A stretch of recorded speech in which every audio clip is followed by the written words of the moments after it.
Hello and welcome to another tutorial in our How To series. In today's video, I will show you how to add availability for teachers on the Tutor platform. Whether you're setting up one-time slots or creating a repeating schedule, I'll guide you through each step. Let's get started. First, log into your teacher account.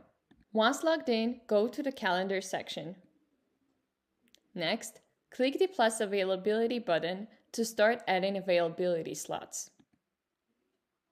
There are two ways to add availability. The first one is for a single day. Select the appropriate date and the start of your lesson. Click the OK button to save your availability. The second way is to enable custom mode, to schedule availability for multiple days with a repeating option. Here is how to set up custom mode. Click on custom, select the weekdays you're available.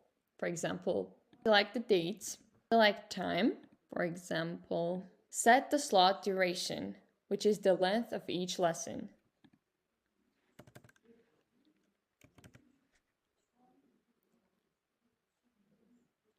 And select the intervals between each slot. I will keep the same.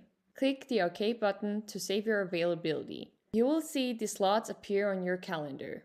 To manage availability, hover over a slot to update or delete the availability. And that's it! You've successfully added availability on your calendar. Thank you for watching, and we'll see you in the next tutorial.